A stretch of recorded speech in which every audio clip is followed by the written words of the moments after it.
Salut, comment ça va? Désolé pour le dérangement. J'ai fait un autre audio, mais je vais l'effacer l'autre parce qu'il me convient pas. Euh, Comment tu vas, abonné? Désolé de te déranger à cette heure-là. En fait, j'ai regardé une vidéo sur une youtubeuse qui s'appelle Poppy Raconte et j'ai regardé si c'était sur Avril Lavigne et c'était vraiment très très intéressant. Et je voudrais dire que même si mon prof de guitare m'a beaucoup aidé, malheureusement, qui est décédé en 2017, qu'il m'a fallu 3 ans pour arrêter d'harceler un ami autiste Asperger et tout le reste, et je reconnais que Avril Lavigne, c'est pas seulement toute mon enfance ou tous les albums que j'ai achetés d'elle, même si je suis allée à aucun de ses concerts, j'ai acheté tous les albums qu'elle a fait presque. Et quand je dis presque, c'est parce que financièrement, des fois, j'ai tendance à dépenser un peu trop l'argent. Alors, des fois, pour les choses qui m'intéressent, c'est pas forcément l'argent qu'il faut. Donc, voilà.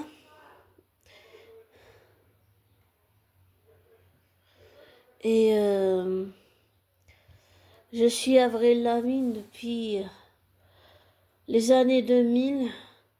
Si elle a sorti son album en 2002, ça doit faire 24 ou au moins 25 ans que je la suis. J'ai découvert aussi qu'on avait toutes les deux un point commun qu'on avait avec Kurt Cobain, euh, qui est que lui, il avait le TDDH, le trouble de l'attention. J'ai découvert que Avril Lavigne l'avait. J'ai aussi rencontré des gens qui l'ont. Bon, je pense qu'on a un TDDH tous différents des uns des autres, bien sûr, qui est le trouble de l'attention. J'ai découvert qu'elle l'avait. Elle prend le Ritalin, qui est l'équivalent de la Ritaline. Moi, j'ai arrêté depuis des années parce que ça m'a laissé des effets très dévastateurs, des effets très négatifs. Et Avril Lavigne, depuis le premier jour, depuis la première fois, depuis le début, elle continue d'influencer ma vie. Et surtout dans mes textes, dans tout ce que je peux écrire en tant que chanson à texte. Et je voudrais remercier Avril Lavigne, et toi aussi, abonné, pour tout ce que tu m'as apporté. Et je voudrais remercier Avril Lavigne pour tout ce qu'elle m'a apporté, pour tout ce côté artistique, rock et rebelle, tout ce qu'elle a donné. Ça doit faire depuis 24 ou 25 ans, je sais pas, qu'elle donne beaucoup à l'industrie. J'avais aussi découvert qu'elle avait la maladie de Lyme, qu'elle a lutté pendant peut-être 5 ans. C'est long, 5 ans. Très long. J'ai découvert qu'elle a fait aussi une chanson qui parle de sa maladie et qu'elle a... comment qu'elle a été mariée à Derek Whibley, puis à Chad Kroeger de Nickelback. Et aussi, j'ai vu un court extrait d'une interview d'Avril Lavigne. Donc, je sais grâce à cette interview qu'elle est également au courant de la théorie qui dit que qu'elle sait qu'elle est morte, qu'elle se sera enlevée la veille parce que son grand-père est décédé, qu'elle voulait lui rendre hommage lors d'un de ses concerts et qu'elle jouait de la guitare en pleurant. Ça, c'était émotionnellement, c'était très difficile à regarder ce court extrait. C'était difficile parce que je sentais toute la souffrance. J'ai pas connu mes deux grands-pères adoptifs, mais j'ai perdu mes deux grands-mères adoptives qui étaient les mères, la maman de mon papa, la maman de ma mère, donc de mes parents adoptifs. Donc oui, c'est... j'ai une petite idée de ce qu'elle a pu ressentir. On sait tous à quel point le deuil, ça peut être très dur, ça peut être très compliqué. Et c'est surtout dans tous mes textes que j'écris, c'est surtout, j'allais dire, de la rebellité attitude, mais elle m'a beaucoup inspiré dans tous mes textes et dans tout ça. J'ai aussi beaucoup écouté Laurie, de son vrai nom Laure Pester. Euh, Là, pour le coup, à Laurie, je suis allée à tous ses concerts. Pas en France, mais je veux dire ici en Suisse, quand elle venait à Genève. Euh, pour une petite anecdote, une fois, on était avec moi, ma soeur jumelle et ma cousine, on était toutes les trois fans de Laurie, hein. Mais vraiment, vraiment à fond, quoi. On avait des posters, des livres, tout. Et puis un jour, il y a la marraine de ma soeur et nos parents qui nous ont annoncé qu'on allait voir un concert de Laurie. Ils nous avaient fait la surprise. J'ai cru que ma cousine allait tomber dans les pommes ce jour-là. On était encore plus excités comme des puces ce jour-là. Tellement excités. Et puis on a été voir le concert, bien sûr. C'était magnifique, vraiment magnifique. Et Laurie aussi, je la suis toujours. Je crois que oui, je suis abonnée à sa chaîne aussi d'ailleurs, sous le nom de Laure Pester. J'ai aussi appris qu'elle avait pas la mucoviscidose, comment ça s'appelle ça s'appelle, comment ça s'appelle l'endométriose.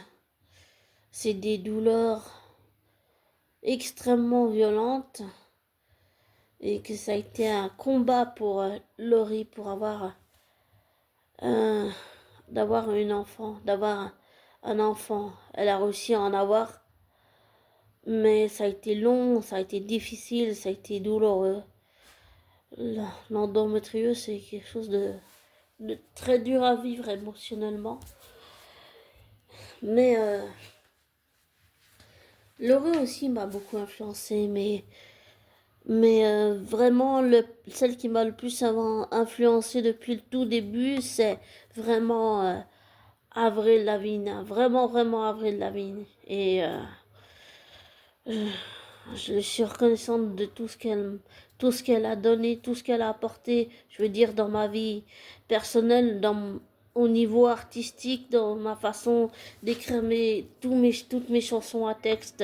C'est elle qui m'a donné l'inspiration, qui m'a donné la source, qui m'a donné, j'allais dire, les armes, qui m'a donné les outils, qui m'a donné beaucoup, beaucoup, beaucoup de choses artistiquement et humainement. Et oui, même si j'ai rencontré plein de gens qui ont aussi comme moi le TDDH, donc le trouble de l'attention, le fait qu'Avril Lavigne l'ait, je sais pas, étrangement, même si je ne la connais pas en vrai dans la vraie vie, ça me fait me sentir moins seule. Je sais pas, ça me donne plus de force, ça me donne plus envie d'écrire, de travailler mes chansons. Je me rappelle la dernière chose que mon prof m'avait dit. La dernière chose qu'il m'a dit, avant qu'il décède en 2017, c'est qu'il m'avait dit que mes chansons étaient beaucoup plus carrées, on comprenait l'histoire, on comprenait le message qu'il y avait derrière. Et c'est pas seulement, j'allais dire, au début ça a été Francis Lalanne, et puis après ça s'est poursuivi avec Avril Lavigne, et avec Avril Lavigne, ça n'a pas cessé depuis.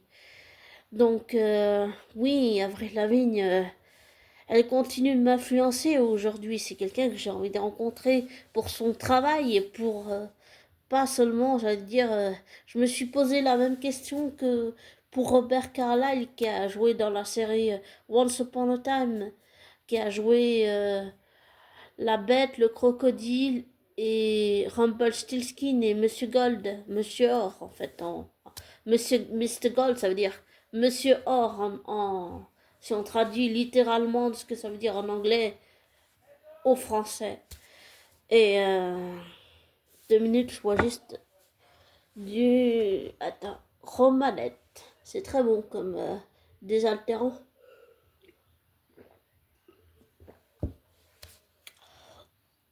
En fait, oui, il y a eu Francis Lalanne, oui, il y a eu Laurie, mais celle qui m'a vraiment influencé, c'est Avril Lavigne. Et je suis reconnaissante pour tout ce qu'elle m'a donné, tout ce qu'elle m'a apporté depuis toutes ces années. Et comme je disais, comme pour Robert Carlyle, la question que je me suis posée, c'était est-ce que je veux rencontrer, par exemple, Francis Lalanne ou Robert Carlyle ou Laurie pour de mauvaises raisons. Seulement, tu vois, pour leur notoriété ou parce qu'ils sont célèbres. Mais pour Robert Carlyle, c'est différent. J'ai compris que pour Robert Carlyle, c'était lié à un traumatisme commun, l'abandon. Voilà. Sauf que j'ai bien conscience que dans la vraie vie, je ne connais pas Robert Carlyle, même si je fais ce lien parasocial avec lui sur l'abandon. J'ai conscience qu'en vrai, je ne connais pas l'homme derrière l'acteur. Je ne connais pas l'homme hors caméra, hors prompteur, hors projecteur, hors télé, si tu veux. Et je me pose la même question pour Avril Lavigne. Est-ce que je veux la rencontrer pour sa notoriété et ou pour son travail? Et je te dis là tout de suite, abonné, je réalise que en te le disant, j'ai envie de rencontrer Avril Lavigne en tant qu'être humain et pour tout le travail qu'elle a apporté dans l'industrie et pour tout ce qu'elle a pu donner. J'ai bien envie d'avoir ses conseils et son expertise sur mes chansons à texte, sur tout ce que j'ai pu faire comme chansons à texte. J'ai envie d'avoir son avis, bien sûr que j'ai envie d'avoir son avis. J'ai envie de... Je sais même pas si ce serait une collaboration, mais j'ai vraiment envie de la rencontrer pour avoir des conseils, pour euh, me donner par exemple, je sais pas, des conseils sur comment améliorer une chanson, comment faire et tout. Et par exemple, j'ai une chanson que j'ai écrite sur un ex-petit ami et j'aurais bien envie d'avoir son avis. Parce que je me rends compte qu'en écrivant cette chanson, c'est une chanson qui est douloureuse et qui me fait très mal émotionnellement. Et je pense que avoir l'expérience et la vie de quelqu'un qui a aussi vécu des relations douloureuses, mais qui a su en tirer quelque chose d'artistique, qui a su le mettre dans ses chansons et tout le travail qui a été fait derrière, je trouve que c'est très important pour un artiste. Et si je peux dire ça en anglais, Avril Lavigne is my inspiration for my experience of a song. C'est c'est vraiment un être humain que j'ai envie de rencontrer. Et toi, abonné, j'ai bien envie de te rencontrer aussi. Oui, j'ai envie de te rencontrer. Bien sûr que j'ai envie de te rencontrer, abonné. Et je suis désolée si je suis pas présente ces temps-ci, mais comme je t'ai dit, avec mon TDAH, comme je le contrôle pas, malheureusement, j'ai fait beaucoup de crises d'énervement et je crois pas que tu as besoin de ça dans ta vie. Même s'il faut arriver à dire quand ça va pas, il faut pas dire quand ça va bien. Il faut aussi arriver à dire quand ça va pas. Et en ce moment, je peux te dire que ça va pas du tout. Voilà. Niveau montée des DH, je trouve de l'attention là, ça va pas du tout. Vraiment pas.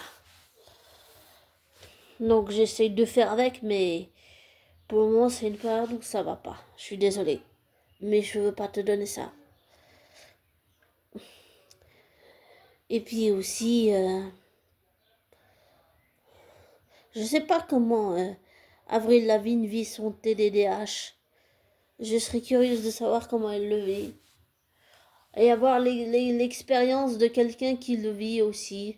Mais dans le milieu artistique, ça peut aussi beaucoup aider, ça peut vraiment pas seulement forger le caractère. Bon, j'ai déjà un caractère de cochon, mais ça peut me donner, je sais pas, d'autres armes peut-être, ou d'autres...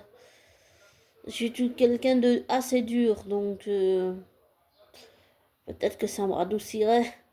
Et quand je dis caractère de cochon, c'est que j'ai envoyé pendant longtemps l'image du faux Seth, ton personnage, tu sais, celle la chieuse de l'emmerdeuse qui écoute aux portes et qui se mêle de ce qui la regarde pas. Mais ça, c'est une autre histoire. Bon, je vais te laisser. Je vais te laisser parce que la batterie du Natel, il faut que je la charge. Comme toujours, ne prends pas pour argent comptant ce que je te dis. Ne te laisse pas influencer par moi. Fais tes recherches, tes vérifications. Désabonne-toi, des likes et vérifie bien tout ce que je t'ai dit. Et je te souhaite le meilleur, abonné, et merci de tout ce que tu m'as apporté depuis que j'ai ma chaîne. Merci pour tout, abonné. Merci à Avril Lavigne pour tout ce que tu m'as donné. Vraiment merci, merci. Et merci à toi, abonné, d'être présent même si je te mérite pas. Merci pour tout ce que tu m'as apporté, que tu continues de m'apporter, abonné. Et je te souhaite le meilleur. Et je te souhaite un beau dimanche. Et je te souhaite une belle semaine. Bisous, ciao!